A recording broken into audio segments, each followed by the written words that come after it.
بہت دنوں پہلے کی بات ہے۔ عرب کے ایک چھوٹے سے شہر میں ایک غریب نوجوان رہتا تھا۔ اس کے سر سے ماں باپ کا سایہ اٹھ چکا تھا۔ نہ اس کا کوئی بھائی تھا اور نہ بہن تھی۔ اس دنیا میں وہ خود کو بالکل اکیلا محسوس کرتا تھا۔ محنت مزدوری ہی اس کی زندگی کا سہارا تھی۔ اسی سے اس کا گزارا ہو جایا کرتا تھا۔ وہ شہر بھی ایسا تھا جہاں نہ کوئی بڑی صنعت تھی اور نہ ہی کوئی کارخانہ۔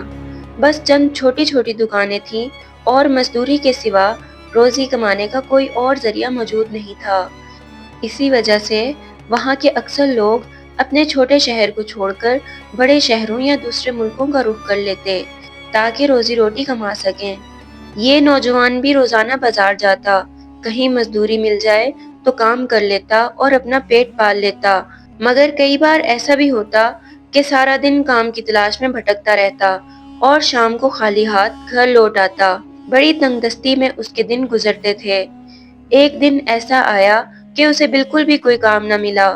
وہ سارا دن مزدوری کی تلاش میں مارا مارا پھرتا رہا، مگر شام تک کہیں سے بھی کوئی کام نہ ملا اور وہ مایوس ہو کر گھر واپس آ گیا۔ اگلے دن پھر وہ بازار گیا، مگر اس دن بھی قسمت نے ساتھ نہ دیا اور کوئی مزدوری نہ ملی۔ مایوس ہو کر وہ پھر سے گھر لوٹ آیا۔ گھر میں کھانے کے لیے بس چند کھجوریں تھیں۔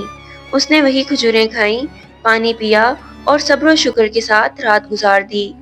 مگر صبح ہوتے ہی اس کے دل میں فکر نے گھر لیا۔ وہ سوچنے لگا اگر یہی حال رہا تو زندگی کیسے گزرے گی۔ آخر کار اس نے یہ فیصلہ کیا کہ کسی دوسرے شہر جا کر روزی کی تلاش کرنی چاہیے، شاید وہاں کوئی بہتر ذریعہ نکل آئے۔ دوسرے دن حسب معمول وہ پھر بازار مزدوری کی تلاش میں پہنچا۔ اس دن اللہ نے اس پر کرم کیا اور اسے کچھ مزدوری مل گئی۔ شام کو جب وہ گھر لوٹ رہا تھا تو اچانک اس کی نظر راستے میں پڑے ہوئے ایک بٹوے پر پڑی۔ اس نے وہ بٹوا اٹھا لیا اور کھول کر دیکھا تو اس کے اندر 8 بڑے بڑے موتی ایک لڑی میں پروئے ہوئے تھے۔ یہ دیکھ کر وہ بہت خوش ہوا اور دل ہی دل میں سوچنے لگا کہ اب شاید میرے برے دن ختم ہو جائیں گے۔ اس نے بٹوا گھر لا کر اطمینان سے وہ موتیوں کا ہار دیکھا اور خوشی محسوس کرنے لگا۔ اسے لگا جیسے اللہ نے اس کی دعائیں سن لی ہوں اور غیب کے خزانے سے اس کی مدد کر دی ہو۔ لیکن کچھ ہی دیر بعد جب خوشی کا جوش کم ہوا تو اس کے دل میں ایک خیال آیا۔ اس نے خود سے کہا کہ میں کتنی غلط بات سوچ رہا ہوں۔ یہ بٹوا تو کسی اور کا ہے جو راستے میں اس سے گر گیا ہے۔ یہ میری چیز نہیں بلکہ کسی کی امانت ہے۔ اب میں اس کا امین ہوں اور میری ذمہ داری ہے کہ اس امانت کو اس کے اصل مالک تک پہنچا دوں۔ یہ اس کے دل کی آواز تھی۔ اس نے بٹوے کو احتیاط سے محفوظ کر لیا اور اگلے دن حسب معمول مزدوری کی تلاش میں بازار چلا گیا۔ بازار میں اس نے دیکھا کہ ایک ضعیف بزرگ لوگوں سے مخاطب ہیں اور ایک اونچی جگہ کھڑے ہو کر اعلان کر رہے ہیں، بھائیو میں پردیسی ہوں، میرا ایک بٹوا یہاں گم ہو گیا ہے، اگر کسی کو ملا ہو تو براہ کرم مجھے لوٹا دے، اللہ اس کا اچھا بدلہ دے گا۔ اگر کسی کو اس کا علم نہ ہو تو مہربانی کر کے اسے تلاش کرنے میں میری مدد کریں۔ جیسے ہی نوجوان نے یہ آواز سنی وہ چونک گیا۔ اس کے دل میں خیال آیا کہ کہیں یہ بٹوا انہی بزرگ کا تو نہیں۔ وہ ہجوم کو چیرتا ہوا ان بزرگ کے پاس پہنچا اور ادب سے سلام کر کے پوچھا کہ آپ کی کون سی چیز گم ہو گئی ہے؟ بزرگ نے کہا، بیٹا میرا ایک بٹوا گم ہو گیا ہے، اس میں موتیوں کا ایک ہار ہے۔ چونکہ وہ موتی کم تھے اس لیے میں اس شہر میں آیا تھا کہ شاید یہاں ویسے موتی مل جائیں۔ میں بازار میں دکانوں کے چکر لگا رہا تھا، اسی دوران غفلت میں بٹوا کہیں گر گیا، کل سے میں بہت پریشان ہوں۔ نوجوان نے کہا، آپ میرے ساتھ چلیں، شاید میں آپ کی کچھ مدد کر سکوں۔ بزرگ یہ سن کر بہت خوش ہوئے اور نوجوان کے ساتھ اس کے گھر چل دیے۔ گھر پہنچ کر نوجوان نے بزرگ سے بٹوے کی پوری پہچان پوچھی۔ بزرگ نے بٹوے کی مکمل تفصیل بیان کی۔ جب نوجوان مطمئن ہو گیا تو اس نے وہ بٹوا بزرگ کے سامنے لا کر رکھ دیا اور کہا، کیا یہ بٹوا آپ کا ہے؟ بزرگ نے خوشی سے کہا، ہاں بیٹا یہی میرا بٹوا ہے۔ نوجوان نے کہا، اب آپ اپنے موتیوں کو گن لیجئے اور اطمینان کر لیجئے۔ بزرگ نے موتیوں کو شمار کیا اور کہا، سب ٹھیک ہے بیٹا، میرا پورا سامان مجھے مل گیا ہے۔ پھر بزرگ نے دوبارہ کہا، میں تمہاری ایمانداری، دیانتداری اور ذمہ داری کے احساس سے بہت متاثر ہوا ہوں۔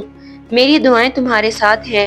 اگر یہ بٹوا مجھے نہ ملتا تو مجھے بہت بڑا صدمہ ہوتا اور میرے سارے حوصلے ٹوٹ جاتے۔ تم نے مجھ پر بہت احسان کیا ہے۔ یہ کہہ کر بزرگ نے 500 روپے نکالا اور کہا، بیٹا یہ میری طرف سے ایک حقیر سا تحفہ ہے۔ میں اسے تمہاری نیکی کا بدلہ نہیں کہہ رہا، بلکہ میری خوشی اسی میں ہے کہ یہ دیکھ کر مجھے دل کا سکون ملے۔ براہ کرم اسے قبول کر لو تاکہ میرا دل خوش ہو جائے۔ یہ سن کر نوجوان ایک بار پھر سوچ میں پڑ گیا۔ وہ کچھ دیر خاموش رہا، پھر بولا، محترم آپ جانتے ہیں کہ راستے میں پڑی ہوئی چیز جو بھی پاتا ہے وہ اس کا امین بن جاتا ہے۔ اس پر فرض ہوتا ہے کہ امانت کو اس کے مالک تک پہنچائے۔ میں اس بات پر خوش ہوں کہ اللہ نے مجھے اس امانت سے جلدی سبکدوش کر دیا اور میں اسے صحیح مالک تک پہنچا سکا۔ اس نے مزید کہا، میں اس نیکی کو چند سکوں کے بدلے نہیں بیچ سکتا۔ میرا ضمیر یہ گوارا نہیں کرتا۔ اس کا اجر اللہ کے پاس ہے اور وہ اپنے خزانے سے اس کا بہتر بدلہ دے سکتا ہے۔ میں غریب ضرور ہوں مگر میرا دل ایمان کے جذبے سے بھرا ہوا ہے۔ نوجوان نے پھر سے کہا، میں آپ سے اس معاملے میں معذرت چاہتا ہوں اور صرف آپ کی دعاؤں کا خواہش مند ہوں۔ نوجوان یہ باتیں کر رہا تھا اور بزرگ کی آنکھوں سے آنسو بہہ رہے تھے۔ ایک غریب نوجوان کی امانت داری، دیانتداری اور خودداری دیکھ کر اس ضعیف بزرگ کو بے حد حیرت ہوئی۔ آخر کار انہوں نے نوجوان کو گلے لگا لیا، اسے دعائیں دیں اور پھر اپنی راہ لے لی۔ حسب معمول نوجوان نے پھر بازار کا رخ کیا اور اپنے کام میں لگ گیا۔ کچھ دن اسی طرح گزر گئے اور وہ ایمانداری اور حلال رزق پر قناعت کرتا رہا جو اس کے مقدر میں لکھا تھا۔ ایک دن اتفاق سے ایک پانی کا جہاز کسی غیر ملک کی طرف جا رہا تھا۔ نوجوان کے دل میں خیال آیا کہ کیوں نہ اس جہاز کے ذریعے کہیں اور چلا جائے، شاید وہاں روزی کا کوئی بہتر ذریعہ نکل آئے اور قدرت اس کا ساتھ دے دے۔ چنانچہ وہ جہاز کے مالک سے ملا اور اپنی خواہش بیان کی۔ جہاز کا مالک بھی خدا ترس آدمی تھا۔ اس نے نوجوان کو اپنے جہاز میں سوار ہونے کی اجازت دے دی۔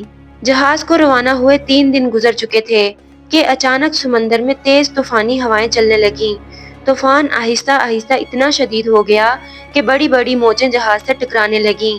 جہاز کو سنبھالنا ملاحوں کے بس اور اختیار سے باہر ہو گیا۔ لوگوں کی چیخو پکار سے قیامت کا سا منظر بن گیا۔ ہر طرف بھگدڑ مچ گئی۔ آخر کار تیز لہروں نے جہاز کے ٹکڑے ٹکڑے کر دیے اور سارے مسافر سمندر کی نظر ہو گئے۔ وہ نوجوان جہاز کے ایک ٹوٹے ہوئے تختے کے سہارے پانی پر تیرتا رہا۔ وہ اللہ کو یاد کر کے اپنی قسمت پر روتا رہا۔ جب طوفان کچھ کم ہوا تو اس نے دیکھا کہ جہاز کا کہیں نام و نشان بھی نہیں تھا۔ تمام لوگ جہاز کے ساتھ غرق ہو چکے تھے۔ اس کے دل میں خیال آیا کہ شاید میں کسی اور بڑی مصیبت کا سامنا کرنے کے لیے زندہ بچ گیا ہوں۔ کئی دن وہ اسی تختے پر بھوکا اور پیاسا پڑا رہا۔ کمزوری اور نکاہت کی وجہ سے وہ نیم بے ہوشی کے عالم میں تھا۔ آنکھیں بند تھیں، ہاتھ پاؤں ساکت تھے اور دل میں یہی خیال آ رہا تھا کہ اب میں چند گھنٹوں کا مہمان ہوں۔ اسی حالت میں اچانک اس کے تختے کو ایک زور کا جھٹکا لگا، جیسے وہ کسی چیز سے ٹکرا گیا ہو۔ ایک دم وہ چونک اٹھا اور اس کی آنکھیں کھل گئیں۔ اس نے دیکھا کہ اس کا تختہ ایک ساحل کے قریب آ کر رک گیا ہے۔ ناریل کے درختوں کے جھنڈ اس کی آنکھوں کے سامنے نظر آ رہے تھے۔ یہ منظر دیکھ کر اس کی خوشی کی انتہا نہ رہی۔ اس کے دل میں خیال آیا کہ شاید زندگی کے کچھ دن ابھی باقی ہیں۔ خوشی اور مسرت نے اس کے اندر نئی طاقت بھر دی۔ وہ فوراً اٹھ کر بیٹھ گیا اور اپنے ارد گرد کے ماحول کا جائزہ لینے لگا۔ کچھ دیر بعد وہ کھڑا ہوا اور خشکی تک پہنچنے کی کوشش کرنے لگا۔ کئی کوششوں کے بعد وہ آخرکار ساحل پر پہنچ گیا۔ اب وہ ایک جزیرے پر تھا اور بھوک سے نڈال ہو چکا تھا۔ کسی طرح وہ ناریل کے درختوں تک پہنچا۔ زمین پر گرے ہوئے ناریل کا پانی پیا تو اس کی آنکھوں میں ٹھنڈک آ گئی اور جسم میں کچھ طاقت محسوس ہوئی۔ تھوڑا آرام کرنے کے بعد اس کے دل میں خیال آیا کہ اس جزیرے کو دیکھنا چاہیے کہ یہاں کیا موجود ہے۔ اسی تلاش میں وہ آگے بڑھتا گیا۔ تقریباً 2 کلومیٹر چلنے کے بعد اسے کچھ فاصلے پر مسجد کے مینار نظر آئے۔ یہ دیکھ کر وہ خوشی سے اچھل پڑا اور بولا کہ شکر ہے میں انسانوں کی بستی میں پہنچ گیا، یہاں اب مجھے اجنبیت محسوس نہیں ہوگی۔ اس نے اللہ کا شکر ادا کیا اور تیز قدموں سے آگے بڑھنے لگا۔ کچھ ہی دیر بعد وہ اس بستی میں پہنچ گیا جہاں اسے مسجد دکھائی دی تھی۔ وہ سیدھا مسجد میں داخل ہوا۔ مغرب کی نماز کا وقت ہو رہا تھا اور وہاں کچھ اور لوگ بھی موجود تھے۔ اس نے سب کے ساتھ مل کر نماز ادا کی۔ نماز کے بعد لوگوں نے ایک اجنبی کو دیکھ کر اس کے بارے میں پوچھا۔ نوجوان نے اپنی پوری داستان سنا دی۔ لوگوں نے کہا کہ اب آپ اطمینان سے یہاں رہیں، آپ کو کوئی تکلیف نہیں دی جائے گی۔ وہ وہیں رہنے لگا۔ چونکہ وہ پڑھا لکھا تھا اور دینی علم بھی رکھتا تھا، اس لیے اسے بچوں کو تعلیم دینے پر مقرر کر دیا گیا۔ اپنی علمی قابلیت، محنت، اچھے اخلاق اور ایمانداری کی وجہ سے اس نے جزیرے کے لوگوں میں اچھا مقام حاصل کر لیا تھا۔ اس طرح اس کے دن آرام اور سکون سے گزرنے لگے۔ ایک دن جزیرے کے لوگوں نے آپس میں مشورہ کیا کہ کیوں نہ اس نوجوان کا نکاح اپنے سردار کی بیٹی سے کر دیا جائے۔ اس لڑکی کے والد بہت نیک، متقی اور پرہیزگار انسان تھے۔ ان کی بھی یہی خواہش تھی کہ ان کی بیٹی کی شادی کسی دیندار اور علم والے نوجوان سے ہو، مگر زندگی نے انہیں اتنی مہلت نہ دی تھی اور وہ اللہ کو پیارے ہو گئے۔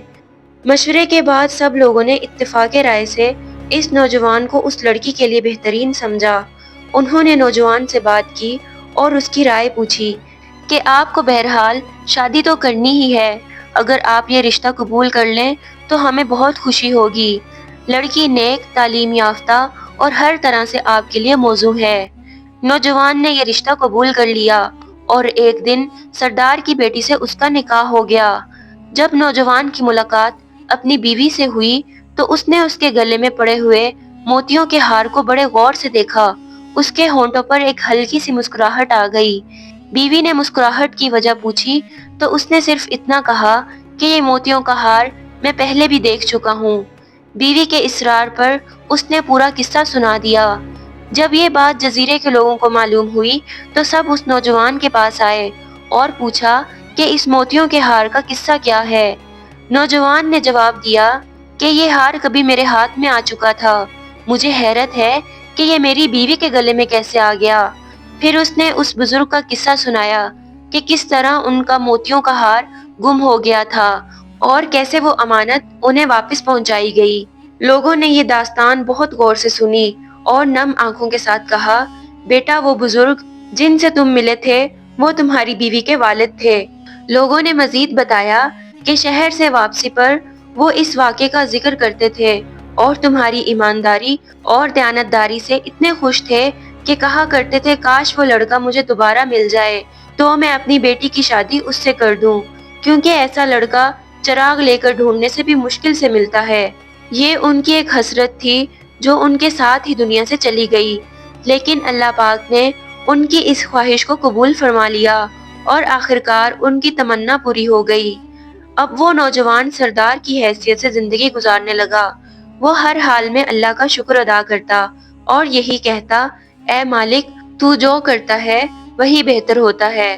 ناظرین اکرام، اس واقعے پر غور کریں تو اس میں بہت بڑی نصیحت چھپی ہے۔ ایمانداری اور دیانتداری کا صلہ ضرور ملتا ہے، شرط یہ ہے کہ انسان صبر کرے اور اللہ کی رضا کے سامنے اپنا سر جھکا دے۔ اس نوجوان کی ایمانداری اور مضبوط ارادے کی وجہ سے جس موتیوں کے ہار کو اس نے امانت سمجھ کر واپس کر دیا تھا، اللہ تعالیٰ نے وہی ہار اسے جائز طریقے سے دوبارہ عطا فرما دیا۔ صرف یہی نہیں بلکہ اس کے ساتھ ایک حسین و جمیل، نیک اور فرمانبردار بیوی بھی عطا کر دی۔ مزید یہ کہ اللہ نے اسے اس قصبے کے لوگوں کی سرپرستی اور سرداری کا مقام بھی دیا۔ اسی طرح اس کی زندگی نہایت سکون، چین اور اطمینان کے ساتھ گزرنے لگی۔ ایمانداری وہ خزانہ ہے جو کبھی ضائع نہیں جاتا۔ جو اللہ پر بھروسہ کر کے حق کا ساتھ دیتا ہے، قدرت اس کے لیے وہاں سے راستے کھول دیتی ہے جہاں وہ سوچ بھی نہیں سکتا۔ ناظرین اکرام، اگر آپ ہماری اس کہانی سے متفق ہیں تو اپنی رائے کا اظہار کمنٹ سیکشن میں ضرور کریں۔ شکریہ۔